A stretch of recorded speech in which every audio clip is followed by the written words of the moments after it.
అందరికీ నమస్కారం. నేను మీ లక్ష్మి. ప్రస్తుతం జరుగుతున్న అంశాల గురించి మనతో పాటుగా చర్చించడానికి political analyst and X deputy collector అయిన రామ్ గోపాల్ రావు గారు ప్రస్తుతం మనతో పాటుగా ఉన్నారు. నమస్కారం సార్. నమస్తే అమ్మా.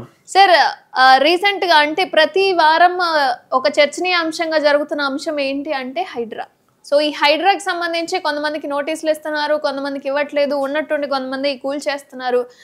మరి అందరికీ సమాన న్యాయం అనేది జరుగుతుందా, లేకపోతే పర్టికులర్గా కొన్ని పాయింట్స్ మాత్రమే చూసుకొని ఎంచుకుంటున్నారా అనేది చాలా మందికి ఉన్న సందేహం. అంటే ఎక్కడైతే కార్నర్లో పూర్వాళ్ళు ఉండి ఎప్పుడూ కొనుక్కొని వాళ్ళ స్వతహాగా కొనుక్కున్న వాటిని కూల్చేయడమో, చాలా పెద్ద పెద్ద బిల్డర్స్ ఉన్న వాళ్ళు, ఈవెన్ పొలిటికల్ రాజకీయ నాయకులు చాలా మంది ఉన్నారు, వాళ్ళే అసలు పట్టించుకొని పరిస్థితిలో ఉన్నారు. మరి వాళ్ళ నెక్స్ట్ వాళ్ళ స్టెప్ దగ్గరకు వెళ్తారా లేదా మధ్యలో ఆగిపోతుందా అనేది మాత్రం తెలియదు. దీని మీద మీ ఒపీనియన్ ఏంటంటారు? లక్ష్మి గారు, ఇప్పుడు హైడ్రా అన్నది గతంలో కూడా డిజాస్టర్ మేనేజ్మెంట్ అని ఉంది ఆల్రెడీ, ఈ డిమాలిషన్ స్క్వాడ్. అయితే డిమాలిషన్ స్క్వాడ్ జిహెచ్ఎంసీ పరిధిలో ఉన్నది. అంతకంటే ముందు 1905లోనే ఎంక్రోచ్మెంట్ యాక్ట్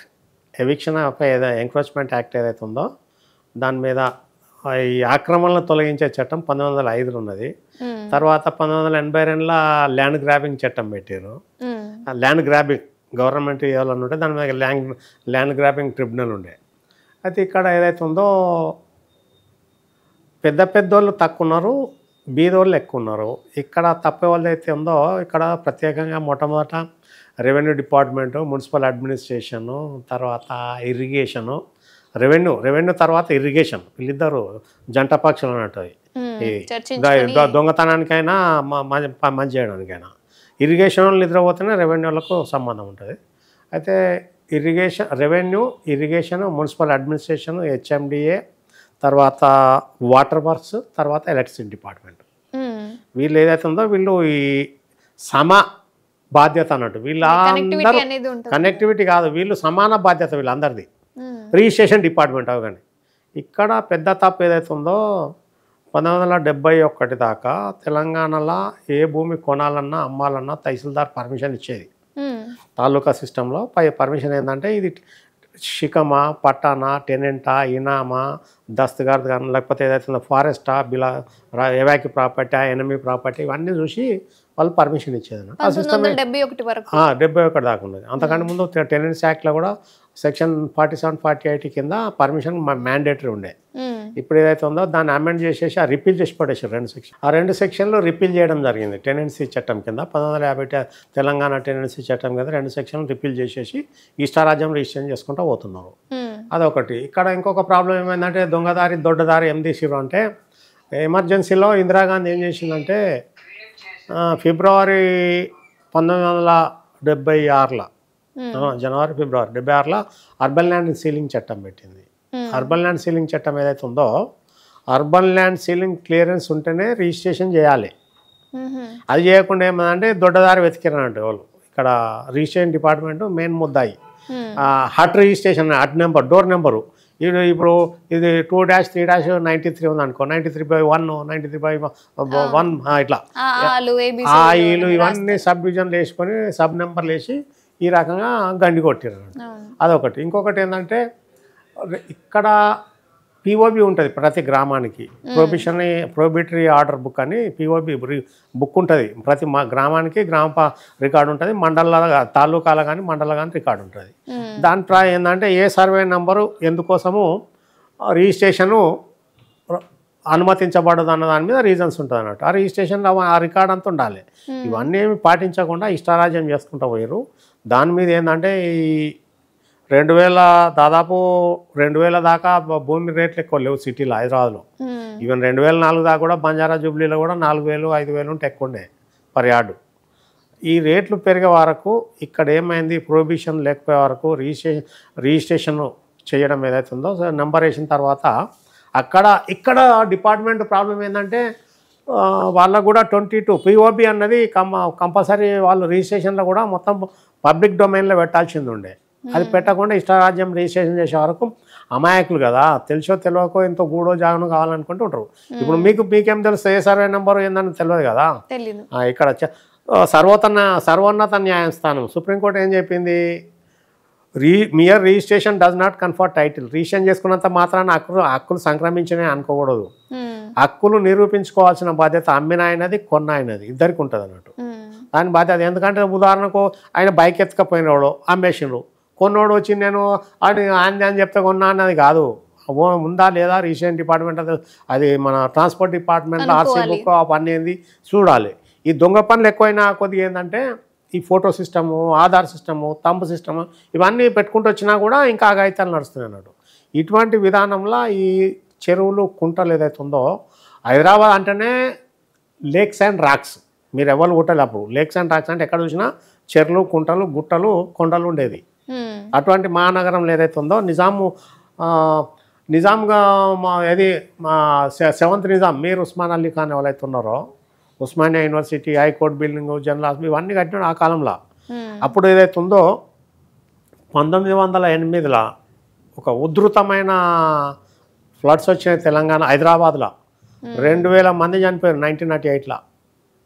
2000 మంది చనిపోతే ఫ్లడ్స్ ఎట్లా కంట్రోల్ చేయాలన్న ఉద్దేశంలో ఉస్మాన్ సాగర్ అంటే గండిపేట, ఇమాజ్ సాగర్, తర్వాత ఈ తదనంతరము ఉస్మానియా యూనివర్సిటీకి వాటర్ కోసం హుసేన్ సాగరు, ఇవన్నీ ఇప్పుడు ఫాక్ సాగరు, మీరాలం చెరువు, తర్వాత సరూర్ నగర్ చెరువు, ఇబ్రాహీంపట్నం చెరువు, ఇవన్నీ నిజాం పీరియడ్లో కట్టినాయి, మన దగ్గర ఏం చేసింది కాదు. అటువంటి చెర్లు, కుంటల కాడ ఇంత ఇంత ఇంత అని చేసేసి వీళ్ళు ఏదంటే సర్వే నెంబర్ వేసింది ఒకటి, కబ్జా పెట్టింది ఒకటి. గవర్నమెంట్ ల్యాండ్లో కూడా పట్టా నెంబర్ వేసి కబ్జాలు పెట్టి అమ్మినాయి చాలా ఉన్నాయి. తెలిసిన వాళ్ళు చాలామంది మోసపోయిన వాళ్ళు ఉన్నారు, చదువుకున్న వాళ్ళు కూడా. ఇటువంటి దగ్గర ఏమైందంటే ఇక్కడ అస్తవ్యస్తమైన టౌన్ ప్లానింగ్ సిస్టంలా వ్యవస్థ మొత్తం ఏదైతే ఉందో, వ్యవస్థలో అధికారులే దొంగలు ఇక్కడ, మొత్తం అధికారులే దొంగలు ఇక్కడ. ఎందుకంటే కక్కుర్తి పడి అయితే డబ్బు కోసమా లేకపోతే అవతలని భయం కోసమా, ప్రలోభం కోసమా అన్నది ఇది అవకతవకలు జరగడానికి వాళ్ళు కారకులు. సార్ నాకు ఇంకో డౌట్ ఏంటంటే, అంటే అక్రమంగా దోచుకున్న భూమినే నువ్వు కొనుక్కుంటున్నావు. సో అమ్మే వాళ్ళు అమ్ముతున్నారు, కొనేవాళ్ళు కొనుక్కుంటున్నారు, మొత్తం ఎన్నో ఏళ్ళుగా అక్కడ జీవిస్తున్న వాళ్ళు ఉన్నారు. బట్ గవర్నమెంట్ ఆ భూమికి ట్యాక్స్ ఎలా తీసుకునింది? ఒకవేళ నువ్వు అది అంటే అది బఫర్ జోనే అయి ఉండొచ్చు, లేదా చెరువులో ఆక్రమించిన పరిస్థితి అయి ఉండొచ్చు. బట్ మీరు ట్యాక్స్ తీసుకునే సిచ్యువేషన్ అది అన్ని రోజులు ట్యాక్స్ తీసుకొని ఇప్పుడు సడన్గా వచ్చి హైడ్రా అని చెప్పి సొంతంగా డబ్బులు అంటే కూడగట్టుకుని మరి కొనుక్కున్న వాళ్ళకి కూల్చే అర్హత ఎక్కడిది? నువ్వు ట్యాక్స్ తీసుకున్నప్పుడు మరి రిటర్న్ కేసేసే ఛాన్సెస్ ఏమైనా ఉండుంటాయి? ట్యాక్స్ లక్ష్మి మున్సిపల్ చట్టం ఏం చెప్తుంది? Mere permission, this building permission or this factory permission or this company permission does not confer title.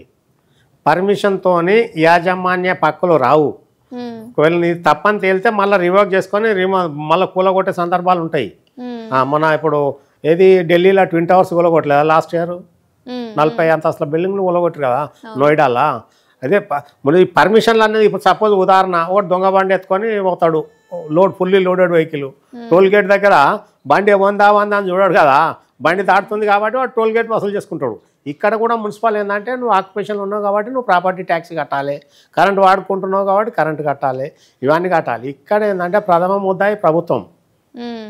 ప్రభుత్వాన్ని ముద్దాయి చేసిన వాళ్ళు ప్రభుత్వ ఉద్యోగులు, ప్రభుత్వ అధికారులే. ఇక్కడ తప్పేవాళ్ళది ప్రభుత్వంది. ఎందుకంటే వాళ్ళ మీద చట్టబద్ధత, చట్టపరమైన చర్యలు ఇక్కడ వాళ్ళు జిల్లా కలెక్టరు, ఆర్డీఓ, తహసీల్దారు, గిర్దవారు, సర్వేయరు, రెవెన్యూ పరంగా, మున్సిపల్ పరంగా టౌన్ ప్లానింగ్ అధికారులు వాళ్ళు కన్ఫర్మ్ చేసుకోవాలి, వాళ్ళ దగ్గర నచ్చ పెట్టుకోవాలి ఎక్కడ ఉన్నది. అటువంటి తర్వాత రిజిస్ట్రేషన్ డిపార్ట్మెంటు ఇది సక్రమమైన కాదా అని. ఇదేంటంటే వీళ్ళంతా గవర్నమెంట్కు ఆదాయ వనరుల కోసము ఈ దొంగదారిలో పెట్టేసి ఇక్కడ సమిత లెవెల్ ఏంటంటే మామూలు లేరు. గవర్నమెంట్ ఆదాయమే పర్సనల్ ఆదాయం. గవర్నమెంట్ ఆదాయము పర్సనల్గా వచ్చింది లెక్క ఉండదు కదా, గవర్నమెంట్ ఆదాయం కోసమే వీళ్ళంతా పనిచేసారు. నేను చెప్తున్నా కదా ఎట్లా ఉన్నది. ఇక్కడ ఏదంటే గవర్నమెంట్ వైఫల్యంతోనే ఇది. ఎందుకంటే సింగిల్ విండో సిస్టమ్ లేదు ఇక్కడ. సింగిల్ విండో విధానం ఉండి అన్ని విధాలు అన్ని చూసిన తర్వాత ఇస్తే ఈ సమస్యలు రావు. ఇక్కడ సింగిల్ విండో సిస్టమ్ లేకుండా ఎవరిది వాళ్ళ ఇష్టం. ఇప్పుడు ఎలక్ట్రిసిటీ వాడు పవర్ కనెక్షన్ ఇచ్చేటప్పుడు ఆయనకి ఏముండాలి? ఇది పట్టాభూమి, రిజిస్ట్రేషన్ కరెక్ట్ అని తహసీల్దార్ నుంచి కన్ఫర్మేషన్ ఉండాలి, టౌన్ ప్లానింగ్ నుంచి మున్సిపల్ పర్మిషన్ కరెక్టే ఉందని ఉండాలి, రిజిస్ట్రేషన్ డిపార్ట్మెంట్ కరెక్టే చేసిందని ఉండాలి. ఈ 3 చూసుకున్నాక ఆయన పర్మిషన్ ఇవ్వాలి. కానీ అక్కడ ఇవ్వలేదు కదా. ఇక్కడ ఏదైతే ఉందో ప్రథమ ముద్దాయి ప్రభుత్వము. ఇక్కడ ఇప్పుడు చేసింది హైడ్రాది రేవంత్ రెడ్డి గారు చేసింది ఏదైతే ఉందో హర్షించదగ్గ విషయం. ఎందుకంటే ఇప్పుడు మన ఖమ్మంలో కానీ విజయవాడలో కానీ ఇవన్నీ ఏంటంటే బ్లాక్స్ అయితే ఏదైతే ఉంటుందో నీళ్లకు అడ్డం తగిలితే నీళ్లు ఆగిపోతాయి, అది చెరువు అవుతుంది. అట్లా కాకుండా ఎక్కడ స్టామ్ వాటర్ ఫ్లో వరద నీళ్లు ప్రవహించే ప్రాంతము అడ్డు లేకుంటే ఏమంగా అది పోతుంది. ఇప్పుడు ఇక్కడ ఫిరంగి నాలా అన్నది, బుల్కాపూర్ నాలా ఉన్నాయి, అన్ని కబ్జాలు పెట్టారు కదా. ఎక్కడేమున్నాయి ఉన్న నాలాలన్నీ కబ్జాలు అయిపోయినాయి.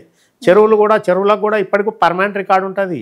ఫస్ట్ ప్రభుత్వం ఏం చేయాలంటే ప్లానింగ్ చేసుకోవాలి దీనికి. అలా సడన్గా వచ్చి అంటే ఇప్పుడు గవర్నమెంట్ ఇప్పుడు హైడ్రా కొట్టేది ఏదైతే ఉందో శిఖంలో కానీ బఫర్ జోన్లో కానీ కమర్షియల్ బిల్డింగ్స్ కొట్టడం సమంజసమే. అది కొత్త బిల్డింగ్లు కొట్టడం కూడా సమంజసమే. ఏదైతే ఉందో ఆల్రెడీ ఆక్యుపేషన్లో ఉన్న వాళ్ళకు గవర్నమెంటే ఇవన్నీ డబ్బులు దండుకున్నది కదా, రిజిస్ట్రేషన్ దండుకున్నది, బిల్డింగ్ పర్మిషన్ దండుకున్నది, ప్రాపర్టీ ట్యాక్స్ దండుకున్నది, పవర్ కనెక్షన్కు దండుకున్నది, వాటర్ కనెక్షన్కు దండుకున్నది, రెగ్యులర్గా అనుకున్నారు కదా.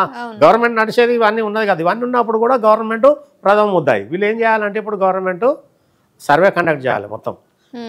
గతంలో కూడా చాలా ఉన్నాయి. ఇప్పుడు హైదరాబాద్లో జిల్లాలో రంగారెడ్డి జిల్లాలో డిప్యూటీ కలెక్టర్ ల్యాండ్ ప్రొటెక్షన్ ఉండే, ప్రభుత్వ భూములను కాపాడడానికి ల్యాండ్ ప్రొటెక్షన్ ఉండే, దాన్ని పక్కకు పెట్టేసి ఏమైందంటే అవన్నీ ఉన్నాయి నిర్వీర్యం అయిపోయింది. ఎందుకంటే రెవెన్యూ వ్యవస్థ పూర్తిగా కూలంకుషంగా దాన్ని విధ్వంసం చేసారు. 77 తర్వాత రెవెన్యూ వ్యవస్థను నిర్వీర్యం చేసారు. ఇట్లా వారికి ఏంటంటే వీళ్ళు పట్టించుకుని లాదుడు.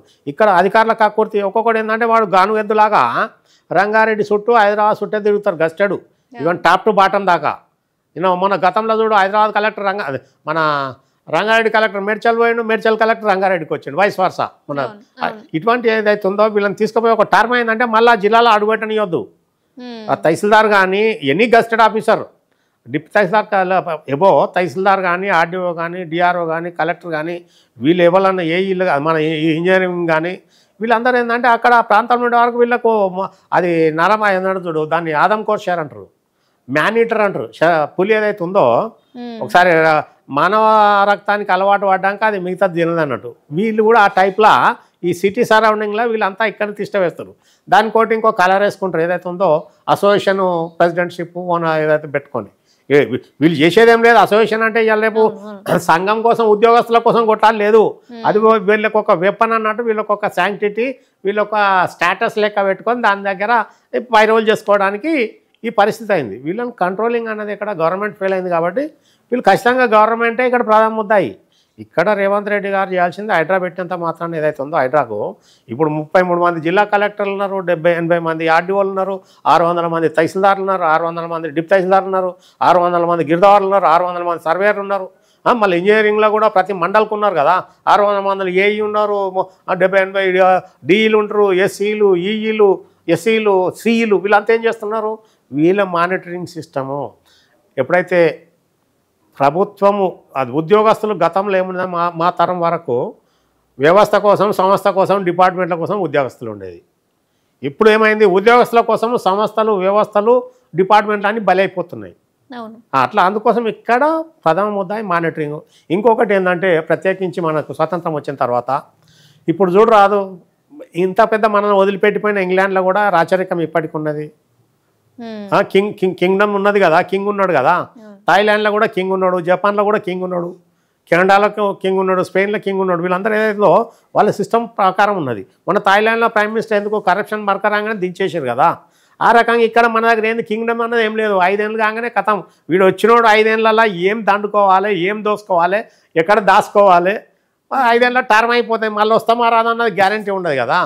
ఇక్కడ స్వామి వివేకానంద ఏం చెప్పిండు? ఆశయవాదులకు ఎవరైతే ఆశయం ఉన్న వ్యక్తులకు అధికారం ఇస్తే అభివృద్ధి చేస్తాడు. ఆశపడే వచ్చినోడు ఎవడైతే ఉంటాడో రాజకీయంలో వాడు మొత్తం దోసుకొని పోతాడు, దండుకొని పోతాడు అన్నది చెప్పిండు వివేకానంద. ఎప్పుడో 100 ఏళ్ళ కింద చెప్పినా ఇప్పటికి కూడా మనం పాటిస్తున్నాం. కాబట్టి ఇక్కడ హైడ్రా ఇప్పుడు మంచి పని. కాకపోతే ఏదైతే ఉందో ఇక్కడ ప్లానింగ్ చేసుకోవాలి. మొట్టమొదలు సర్వే చేయాలి, ఫస్ట్ బౌండరీస్ ఫిక్స్ చేయాలి. ఇరిగేషన్ డిపార్ట్మెంట్, సర్వే డిపార్ట్మెంట్ వాళ్ళు, రెవెన్యూ వాళ్ళు ఆ పర్టికులర్ లేక్స్, ఎందుకంటే విలేజ్ నక్షా మీద ఉంటుంది. ఇదేదో ఉత్తగా అలా ఆషామాషి ఇది ఉండే గది ఉండే అని చెప్పడానికి ఉండదు. రికార్డ్ ఎప్పటికి ఉంటుంది. సేత్వార్ ఉంటుంది, విలేజ్ మ్యాప్ ఉంటుంది. సేత్వార్ అంటే సర్వే నెంబర్, బర్త్ సర్టిఫికేట్, దానికి ఫీల్డ్ మెజర్మెంట్ బుక్ ఉంటుంది. అడ్డం ఎంత, పొడవు ఎంత, వెడల్పు ఎంత అన్నది, దానికి ల్యాంబీర్ ఉంది అంత. ఈ సర్వే చేసినంత మహారాష్ట్రియన్స్ అప్పుడు మన నిజాం మహారాష్ట్ర గవర్నమెంట్తో చేయించాడు, మహారాష్ట్ర స్టాఫ్తో చేయించిండు. మనోళ్ళు చేయలే ఇక్కడ సర్వే అన్నది, రీసర్వే అని అవన్నీ ఉంటుంది. తర్వాత పాని రికార్డు ఉంటుంది, తర్వాత సోర్సెస్ రిజిస్టర్ ఉంటుంది, ఇరిగేషన్ డిపార్ట్మెంట్లో రికార్డు ఉంటుంది. ఇదే ఇప్పుడు ఫారెస్ట్ డిపార్ట్మెంట్ ఫారెస్ట్ వాళ్ళే రక్షించుకుంటారు కదా.